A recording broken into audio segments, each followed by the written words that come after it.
ನಮಸ್ಕಾರ ವೀಕ್ಷಕರೇ. ರಾಜ್ಯಸಭೆಯಲ್ಲಿ ಪ್ರಧಾನಿ ಮೋದಿ ಸುದೀರ್ಘ ಭಾಷಣದ ಮೂಲಕ ವಿಪಕ್ಷಗಳು ಅದರಲ್ಲೂ ಕಾಂಗ್ರೆಸ್ಗೆ ಸರಿಯಾಗಿ ಹೊಡೆತ ಕೊಟ್ಟರು ಅನ್ನೋದನ್ನು ನಿನ್ನೆ ನೋಡಿದ್ವಿ. ಈ ಹೊತ್ತಲ್ಲಿ ಇನ್ನೊಂದು ಮಾತನ್ನು ಪ್ರಧಾನಿ ಮೋದಿ ಒತ್ತಿ ಹೇಳಿದರು. ಅದು ಹಿಂದೂ ಗ್ರೋತ್ ಆಫ್ ರೇಟ್ ಅನ್ನೋ ಉಲ್ಲೇಖ ಅಂದಿನ ಕಾಲದಲ್ಲಿ ಇತ್ತು ಅನ್ನೋದು. ನೆಹರು ಹಾಗೂ ಗಾಂಧಿ ಕುಟುಂಬದ ಆಡಳಿತದ ಅವಧಿಯಲ್ಲಿ ಈ ಪದವನ್ನು ಬಳಸಿದ್ರು. ಇದು ಇಡೀ ಪ್ರಪಂಚವೇ ಹಿಂದೂ ಸಮುದಾಯವನ್ನು ನೋಡಿ ಹೀಕರಿಸೋ ಹಾಗೆ ಮಾಡಿತ್ತು. ಹಿಂದೂಗಳ ಪಾಲಿಗೆ ಇದು ದೊಡ್ಡ ಅವಮಾನ ಅನ್ನೋದನ್ನು ಹೇಳಿದರು. ಹಾಗಿದ್ರೆ ಏನಿದು ಹಿಂದೂ ಗ್ರೋತ್ ಆಫ್ ರೇಟ್? ಹೇಗೆ ಇದು ಭಾರತದ ದೊಡ್ಡ ಸಮುದಾಯಕ್ಕೆ ಅವಮಾನ ಮಾಡಿತ್ತು ಅನ್ನೋದನ್ನು ಕೆದಕುತ್ತಾ ಹೋದರೆ ಸಾಕಷ್ಟು ವಿಚಾರಗಳು ಪತ್ತೆ ಆಗ್ತಾನೆ ಹೋಗುತ್ತೆ. ಜನರು ಕಣ್ಮುಚ್ಚಿ ಕುಳಿತರೆ ಏನಾಗುತ್ತೆ ಅನ್ನೋದನ್ನು ರಿವೀಲ್ ಮಾಡ್ತಾ ಇದೆ. ಇನ್ನೊಂದು ಕಡೆ ತಿರುಪತಿ ಶುದ್ಧೀಕರಣ ಆರಂಭಿಸಿರೋ ನಾಯ್ಡು ಪವನ್ ಸರ್ಕಾರ ಇನ್ನೊಂದು ಕ್ರಾಂತಿಕಾರಿ ನಿರ್ಧಾರದ ಮೂಲಕ ಎಲ್ಲರ ಗಮನ ಸೆಳೀತಾ ಇದೆ. ಇದೆಲ್ಲವನ್ನ ಒನ್ ಬೈ ಒನ್ ವಿವರಿಸ್ತಾ ಹೋಗ್ತೀವಿ. ಈ ವಿಡಿಯೋವನ್ನು ತಪ್ಪದೆ ಕೊನೆ ತನಕ ನೋಡಿ. ಅದಕ್ಕೂ ಮುನ್ನ ಮೀಡಿಯಾ ಮಾನ್ಸ್ಟರ್ ಚಾನಲನ್ನು ತಪ್ಪದೆ ಸಬ್ಸ್ಕ್ರೈಬ್ ಮಾಡಿ.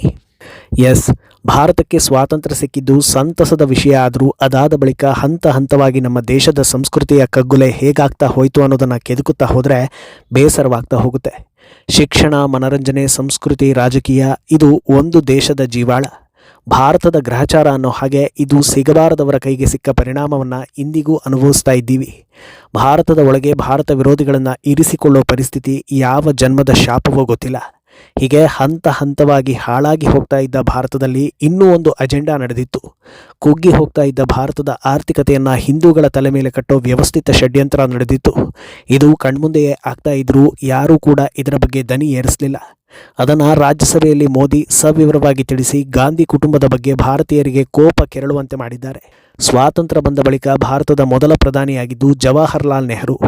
ವೋಟಿಂಗ್ನಲ್ಲಿ ಸರ್ದಾರ್ ಪಟೇಲರಿಗೆ ಅತಿ ಹೆಚ್ಚು ಮತ ಬಂದರೂ ಗಾಂಧಿ ಆದೇಶದ ಮೇರೆಗೆ ನೆಹರು ಪ್ರಧಾನಿಯಾಗಿದ್ದು ಈಗ ಹಳೆ ವಿಚಾರ.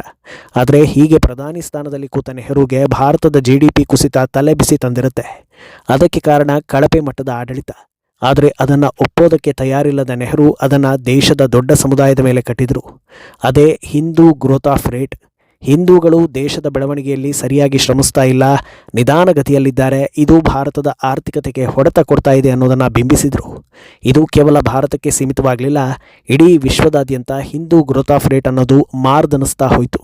ಜಾಗತಿಕ ಮಟ್ಟದಲ್ಲಿ ಹಿಂದೂಗಳು ಅಂದರೆ ತಿರಸ್ಕಾರದ ಭಾವನೆ ಮೂಡಿಸ್ತಾ ಹೋಯಿತು. ಮತ್ತೆ ಮತ್ತೆ ಅವರದ್ದೇ ಅಂದರೆ ಗಾಂಧಿ ಕುಟುಂಬದ ಕೈಯಲ್ಲೇ ಅಧಿಕಾರ ಉಳಿತಾ ಹೋಗಿದ್ರಿಂದ ಹಿಂದೂಗಳ ಮೇಲಿನ ಕೆಟ್ಟ ಭಾವನೆ ಗಟ್ಟಿಯಾಗ್ತಾನೆ ಹೋಯಿತು. ಇದು ಇಡೀ ಹಿಂದೂ ಸಮುದಾಯಕ್ಕೆ ಕಾಂಗ್ರೆಸ್ ಹಾಗೂ ಗಾಂಧಿ ಕುಟುಂಬ ಮಾಡಿದ ಅವಮಾನ ಅನ್ನೋದನ್ನು ಮೋದಿ ಒತ್ತಿ ಹೇಳಿದ್ದಾರೆ.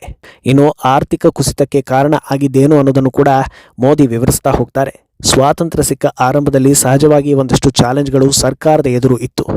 ಆದರೆ ಆ ಟೈಮ್ನಲ್ಲಿ ಸರಿಯಾದ ಪಾಲಿಸಿ ಮೇಕಿಂಗ್ ಆಗದೇ ಇದ್ದಿದ್ದರಿಂದ GDPಗೆ ಹೊಡೆತ ಕೊಡ್ತಾ ಹೋಗಿರುತ್ತೆ.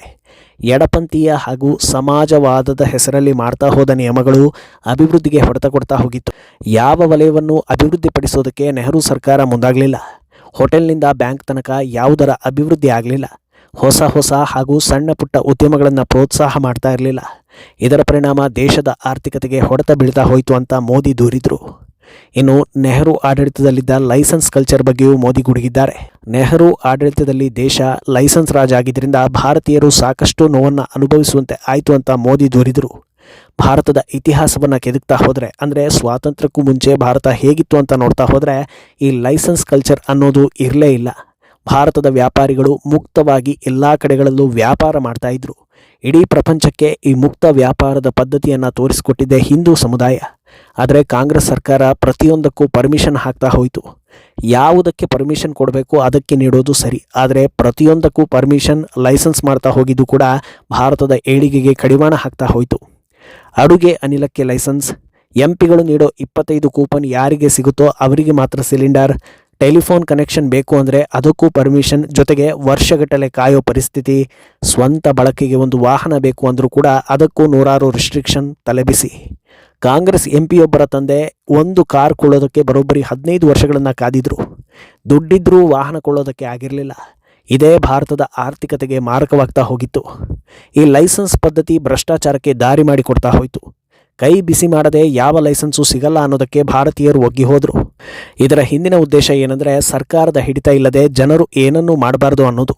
ಯಾವ ಸಂಸ್ಥೆ ಯೋಜನೆ ಆದರೂ ಅದು ಸರ್ಕಾರದ ಅಡಿಯಲ್ಲೇ ಇರಬೇಕು, ಖಾಸಗಿಯವರು ಯಾವುದನ್ನು ಆರಂಭಿಸಬಾರದು ಅನ್ನೋ ಕಾರಣಕ್ಕೆ ಈ ಲೈಸೆನ್ಸ್ ಪದ್ಧತಿ ಬಂದಿತ್ತು. ಇದನ್ನೇ ಮುಂದೆ ನೆಹರು ಪುತ್ರಿ ಇಂದಿರಾ ಮುಂದುವರಿಸಿಕೊಂಡು ಹೋಗ್ತಾರೆ. ಬ್ಯಾಂಕ್, ಕೋಲ್, ಟೆಕ್ಸ್ಟೈಲ್, ಸ್ಟೀಲ್, ಕಾಪರ್ ಎಲ್ಲವೂ ಸರ್ಕಾರದ ಅಡಿಯಲ್ಲೇ ಇರುತ್ತೆ. ಇದರಿಂದ ಬಿದ್ದ ಹೊಡೆತವನ್ನು ಮರೆಮಾಚೋದಕ್ಕೆ ಹಿಂದೂ ಗ್ರೋತ್ ಆಫ್ ರೇಟ್ ಅಂತ ಹೆಸರಿಟ್ಟರು. ವಾಸ್ತವದಲ್ಲಿ ಅದು ನೆಹರು ಗ್ರೋತ್ ಆಫ್ ರೇಟ್ ಆಗಬೇಕಿತ್ತು ಅಂತ ಮೋದಿ ಟಕ್ಕರ್ ಕೊಟ್ಟರು. ರಾಯಲ್ ಫ್ಯಾಮಿಲಿ ತಮ್ಮ ಮರ್ಯಾದೆಗೆ ಧಕ್ಕೆ ಬರಬಾರದು ಅಂತ ಭಾರತದ ದೊಡ್ಡ ಸಮುದಾಯವಾದ ಹಿಂದೂಗಳ ಮೇಲೆ ಆಪಾದನೆ ಹೊರಿಸಿದ್ರು ಅಂತ ಮೋದಿ ಒತ್ತಿ ಹೇಳಿದರು. ಅಂದಹಾಗೆ ಇಷ್ಟೆಲ್ಲ ಆದರೂ ಜನರು ಸುಮ್ಮನೆ ಇದ್ದರು ಅನ್ನೋದು ಮಾತ್ರ ನಿಜಕ್ಕೂ ದುರಂತದ ವಿಚಾರ. ಹಂತ ಹಂತವಾಗಿ ಎಲ್ಲವೂ ಕೈವಶ ಆಗ್ತಾ ಇದ್ರು, ನೋಡಿಕೊಂಡು ಸುಮ್ಮನಿದ್ರು. ಒಂದು ಕುಟುಂಬ 100 ಕೋಟಿ ಭಾರತೀಯರ ಜೀವನದ ಜೊತೆ ಆಟ ಆಡ್ತಾ ಇದೆ ಅನ್ನೋದು ಕೂಡ ಯಾರ ತಲೆಗೂ ಹೋಗಲಿಲ್ಲ ಅನ್ನೋದು ವಿಪರ್ಯಾಸ. ಇನ್ನು ಅಂದಿನ ಕಾಲದಲ್ಲಿ ಹಿಂದೂ ಗ್ರೋತ್ ಆಫ್ ರೇಟ್ ಅಂತ ಭಾರತೀಯರ ದಿಕ್ಕು ತಪ್ಪಿಸಿದ್ರು. ಆದರೆ ಈಗ ಜಗತ್ತೇ ಭಾರತ ಗ್ರೋತ್ ಆಫ್ ರೇಟ್ಗೆ ಸಾಕ್ಷಿಯಾಗಿದೆ ಅಂತ ಮೋದಿ ಹೇಳಿದರು. ಅಂದಹಾಗೆ ಕೆದಕ್ತಾ ಹೋದರೆ ಈ ರೀತಿಯ ಸಾಕಷ್ಟು ವಿಚಾರಗಳು ಸಿಗ್ತಾನೆ ಹೋಗುತ್ತವೆ ಅನ್ನೋದನ್ನು ಹೇಳಿದ್ವಿ. ಪ್ರತಿ ಸೆಷನ್ನಲ್ಲೂ ಇಂಥ ಸಾಕಷ್ಟು ವಿಚಾರಗಳನ್ನು ಮೋದಿ ತಪ್ಪದೇ ಹೇಳ್ತಾ ಬಂದಿದ್ದಾರೆ. ಹಿಂದೆ ಇಂಥ ವಿಚಾರಗಳು ಜನರಿಗೆ ತಲುಪೋದಕ್ಕೆ ಸರಿಯಾದ ಮಾಧ್ಯಮಗಳು ಇರ್ತಾ ಇರಲಿಲ್ಲ. ಆದರೆ ಈಗ ಇಂಟರ್ನೆಟ್ ಹಾಗೂ ಸಾಮಾಜಿಕ ಮಾಧ್ಯಮಗಳು ಸ್ಟ್ರಾಂಗ್ ಆಗಿ ಇರೋದ್ರಿಂದ ಎಲ್ಲವೂ ಜನರಿಗೆ ತಲುಪಿ ಕಣ್ತೆರೆಸುವಂತೆ ಮಾಡ್ತಾ ಇದೆ. ಇನ್ನು ಇತ್ತ ಆಂಧ್ರ ಪ್ರದೇಶದ ತಿರುಪತಿಯಲ್ಲಿ ಮತ್ತೊಂದು ಮಹತ್ವದ ಬೆಳವಣಿಗೆ ನಡೆದಿದೆ. ಅಧಿಕಾರಕ್ಕೆ ಬರ್ತಾ ಇದ್ದ ಹಾಗೆ ನಾಯ್ಡು ಹಾಗೂ ಪವನ್ ಸರ್ಕಾರ ನಾವು ಹಿಂದುತ್ವಕ್ಕೆ ಕಟಿಬದ್ಧ, ದಾರಿ ತಪ್ಪಿರೋ ತಿರುಪತಿ ಆಡಳಿತ ವ್ಯವಸ್ಥೆಯನ್ನು ಸರಿ ಮಾಡ್ತೀವಿ ಅಂತ ಜನರಿಗೆ ಮಾತು ಕೊಟ್ಟಿದ್ರು. ಅದರಂತೆಯೇ ನಡೆದುಕೊಂಡ್ರು. ಈಗ ತಿರುಪತಿ ಆಡಳಿತ ಮಂಡಳಿಯಿಂದ 18 ಜನರನ್ನು ತೆಗೆದು ಹಾಕಲಾಗಿದೆ. ಅದಕ್ಕೆ ಕಾರಣವನ್ನು ನೀಡಲಾಗಿದ್ದು ಸನಾತನ ಧರ್ಮ ಬಿಟ್ಟು ಅನ್ಯ ಧರ್ಮವನ್ನು ಪಾಲಿಸ್ತಾ ಇರೋದಕ್ಕೆ ಈ ಕ್ರಮ ಅಂತ ಹೇಳಲಾಗಿದೆ. ಅಂದಹಾಗೆ ಇವರನ್ನ ಒಂದೇ ಸಲಕ್ಕೆ ತೆಗೆದು ಹಾಕಿಲ್ಲ. ಒಂದೇ ನೀವೆಲ್ಲ ಬೇರೆ ಇಲಾಖೆಗೆ ಟ್ರಾನ್ಸ್ಫರ್ ಆಗಿ ಅಥವಾ VRS ತೆಗೆದುಕೊಳ್ಳಿ ಅಂತ ಸಜೆಸ್ಟ್ ಮಾಡಿದ್ದಾರೆ. ಆದರೆ ಅದ್ಯಾವುದು ಫಲಕಾರಿಯಾಗದೇ ಇರೋ ಹಿನ್ನೆಲೆ ಇವರನ್ನು ಟರ್ಮಿನೇಟ್ ಮಾಡಲಾಗಿದೆ. ಈ ಹಿಂದೆಯೇ ಸರ್ಕಾರ ಕ್ಲಿಯರ್ ಕಟ್ ಆಗಿ ಹೇಳಿತ್ತು, ಅಲ್ಲಿ ಉದ್ಯೋಗಕ್ಕೆ ತೆಗೆದುಕೊಳ್ಳುವಾಗಲೇ ನಾನು ಸನಾತನ ಧರ್ಮವನ್ನು ಪಾಲಿಸ್ತೀನಿ ಅಂತ ಡಿಕ್ಲೇರ್ ಮಾಡೋದು ಕಡ್ಡಾಯವಾಗಿತ್ತು. ಒಂದು ಸಲ ಡಿಕ್ಲೇರ್ ಮಾಡಿದ ಮೇಲೆ ಅದಕ್ಕೆ ಕಟಿಬದ್ಧರಾಗಿ ಇರಬೇಕಾಗಿರೋದು ಕೂಡ ಜವಾಬ್ದಾರಿ. ಆದರೆ ಈ 18 ಜನರು ಅದನ್ನು ಮೀರಿ ಬೇರೆ ಧರ್ಮವನ್ನು ಪಾಲಿಸ್ತಾ ಇದ್ದ ಹಿನ್ನೆಲೆ ಈ ಕ್ರಮವನ್ನು ಕೈಗೊಳ್ಳಲಾಗಿದೆ. ಇನ್ನು ಈ ವಿಚಾರ ರಾಜಕೀಯಕ್ಕೆ ತಿರುಗಿದ್ದು, ಈ ಬಗ್ಗೆ ಪ್ರತಿಕ್ರಿಯಿಸಿರುವ ಅಸಾದುದ್ದೀನ್ ಓವೈಸಿ ಈ ನಡೆಗೆ ವಿರೋಧವನ್ನು ವ್ಯಕ್ತಪಡಿಸಿದ್ದಾರೆ. ವಕ್ಫ್ ಅಮೆಂಡ್ಮೆಂಟ್ ಬಿಲ್ಗೆ ನಾಯ್ಡು ಸರ್ಕಾರ ಬೆಂಬಲವನ್ನು ಕೊಡ್ತಾ ಇದೆ. ಆ ಬಿಲ್ನಲ್ಲಿ ವಕ್ಫ್ನಲ್ಲಿ 2 ನಾನ್ ಮುಸ್ಲಿಂ ಇರಬೇಕು ಅಂತ ಇದೆ. ಹಾಗಿದ್ಮೇಲೆ ತಿರುಪತಿಯಲ್ಲಿ ಯಾಕಿರಬಾರ್ದು ಅಂತ ಪ್ರಶ್ನಿಸಿದ್ದಾರೆ. ಅಂದಹಾಗೆ ತಿರುಪತಿ ದೇವಸ್ಥಾನ, ವಕ್ಫ್ ಬೋರ್ಡ್ ದೇವಸ್ಥಾನ ಅಲ್ಲ ಅನ್ನೋದು ಕಾಮನ್ ಸೆನ್ಸ್. ಇನ್ನು TDP ಮಾತ್ರ ನಾವು ತೆಗೆದುಕೊಂಡಿರೋ ನಿಲುವು ಸರಿಯಾಗಿದೆ, ನೋ ಸೆಕೆಂಡ್ ಥಾಟ್ ಅಂತ ಸ್ಪಷ್ಟನೆ ನೀಡಿದೆ. ಒಟ್ಟಿನಲ್ಲಿ ಹಿಂದೂ ಅನ್ನೋ ಸಂಸ್ಕೃತಿಯನ್ನು ಹಾಳು ಮಾಡೋದಕ್ಕೆ ಹಿಂದಿನಿಂದಲೂ ದೊಡ್ಡ ದೊಡ್ಡ ಷಡ್ಯಂತ್ರಗಳು ನಡೆದಿವೆ ಅನ್ನೋದರಲ್ಲಿ ಯಾವ ಅನುಮಾನವೂ ಇಲ್ಲ. ಈಗ ಈ ರೀತಿ ಎಲ್ಲ ನಡೆದಿತ್ತು ಅನ್ನೋದು ಜನರಿಗೆ ಗೊತ್ತಾಗ್ತಾ ಇದೆ. ಮುಂದೇನಾಗುತ್ತೆ ಅನ್ನೋದನ್ನು ಕಾದು ನೋಡಬೇಕು. ಈ ಬಗ್ಗೆ ನಿಮ್ಮ ಅಭಿಪ್ರಾಯವನ್ನು ತಪ್ಪದೇ ಕಮೆಂಟ್ ಮೂಲಕ ತಿಳಿಸಿ.